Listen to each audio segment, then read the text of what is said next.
नमस्कार साथियों। बहुत समय पहले की बात है। किसी नगर में एक राजा रहता था। उस राजा की 7 बेटियां थीं। उस राजा के राज्य में प्रजा बहुत सुखी थी। उसके राज्य में प्रजा को कोई तकलीफ नहीं थी। एक दिन राजा के दिमाग में एक विचार आया। राजा ने अपनी 7 बेटियों को बुलाया और अपनी सभी बेटियों से पूछा, ये बताओ, तुम लोग किसका दिया हुआ खाती हो? राजा की 6 बेटियों ने उत्तर दिया कि पिताजी, हम सब आपका दिया हुआ खाती हैं और आपका ही दिया हुआ पहनती है। राजा की 7वीं बेटी, जो कि सबसे छोटी थी, उसने अपने पिताजी से कहा कि पिताजी, मैं तो भगवान का दिया हुआ खाती हूँ। यह सुनकर राजा अत्यधिक क्रोधित हो गया। उसने कहा कि सबको मैं खिला रहा हूँ और ये कह रही है कि मैं तो भगवान का दिया हुआ खाती हूँ। राजा ने अपनी 6 बेटियों का विवाह राजघराने में करा दिया, लेकिन अपनी 7वीं बेटी का विवाह एक गरीब लकड़हारे से कर दिया, जो कि प्रतिदिन जंगल में जाकर लकड़ियाँ काटता था। वह लकड़हारा किसी कारणवश बीमार हो गया था और वह एक कदम भी आगे नहीं चल पा रहा था। ऐसे लकड़हारे से उस राजा ने अपनी छोटी बेटी का विवाह कर दिया। राजा ने अपनी बेटी से कहा कि तूने ही कहा था कि मैं तो भगवान का दिया हुआ खाती हूँ, तो अब तू उसी का दिया हुआ खा। वह लड़की भगवान की इच्छा मानकर खुशी खुशी उस गरीब लकड़हारे के साथ रहने लगी। वह लड़की प्रतिदिन जंगल से लकड़ियाँ काटकर बाजार में बेचती और उससे जो पैसे मिलते, उस पैसे से अपने पति के लिए दवाइयाँ तथा खाने के सामान के साथ साथ दूध भी लेकर आती। लकड़हारे की पत्नी ने उसी जंगल में एक कुटिया बना ली तथा उसी कुटिया में दोनों लोग रहने लगे। लकड़हारे की पत्नी बहुत दयावान थी। उसी कुटिया के बगल में एक नाग का जोड़ा रहता था। लकड़हारे की पत्नी सुबह एक कटोरे में दूध लेकर वहाँ नाग के बिल के पास रख देती और वह नाग प्रतिदिन दूध पीता।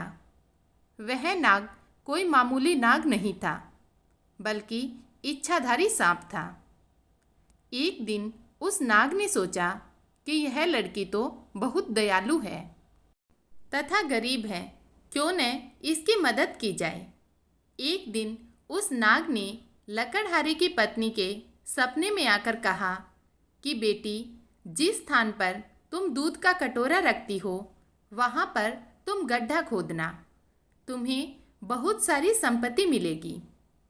उस संपत्ति से तुम सबका भला करना, लेकिन एक बात का ध्यान रखना कि कोई भी व्यक्ति तुम्हारे द्वार से भूखा न जाने पाए। लकड़हारे की पत्नी सुबह उठी और जिस स्थान पर नाग का जोड़ा रहता था, वहाँ पर उसने खोदना शुरू कर दिया। उसकी पूरी तकदीर बदल गई। उसे इतना ज़्यादा सोना मिल गया कि उस धन से उसने एक महल बनवाया। उसने पूरा एक नगर ही बसा लिया। वह प्रतिदिन भूखों को भोजन करवाती थी। उसका पति भी अब पूरी तरह से स्वस्थ हो चुका था। एक दिन लकड़हारे की पत्नी सबको भोजन करवा रही थी। तब उसने देखा कि लाइन में सबसे पीछे उसका पिता तथा उसकी 6 बहनें लगी हुई थी। उसने सबको पहचान लिया और अपने पिता से पूछने लगी कि पिताजी, आपकी ऐसी हालत कैसे हो गई? उसके पिता ने कहा, बेटी, मेरा सारा राजपाट छिन गया। तुम्हारी इन 6 बहनों को इनके पतियों ने धक्के मारकर अपने राज्य से बाहर निकाल दिया। अब हम सबकी यह दशा हो गई है कि हमें भी लाइन में लगकर भोजन करना पड़ रहा है। उन सब की ऐसी परिस्थिति देखकर लकड़हारे की पत्नी ने अपने पिता तथा अपनी 6 बहनों की मदद की। तब उसने अपने पिता से कहा कि देखा पिताजी, मैंने कहा था ना कि हम सब भगवान का दिया हुआ खाते हैं। उसके पिता ने कहा कि तुमने सही कहा था। अब मुझे भी पूर्ण विश्वास हो गया कि हम सब भगवान का दिया हुआ खाते हैं। साथियों, इस धरती पर जब बच्चा जन्म लेता है तो वह अपने भाग्य को भी अपने साथ लेकर आता है। वह बच्चा किसी के भरोसे नहीं रहता, क्योंकि सबका पालनहार वह परमेश्वर है। जो कुछ होता है सब कुछ उसी की इच्छा से होता है। जो कुछ होना है वह सब पहले से ही निर्धारित है।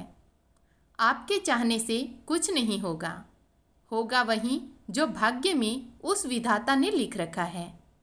इसलिए हमें कभी किसी बात की चिंता नहीं करनी चाहिए। भविष्य को भविष्य के गर्त में रहने दो। जो वर्तमान में हो रहा है उसे देखो, लेकिन इसका मतलब ये नहीं कि हम अपना कर्म करना छोड़ दें। ऐसा बिल्कुल नहीं करना चाहिए। अपना कर्म करते जाओ, उसके बाद जो कुछ होगा वह देखा जाएगा।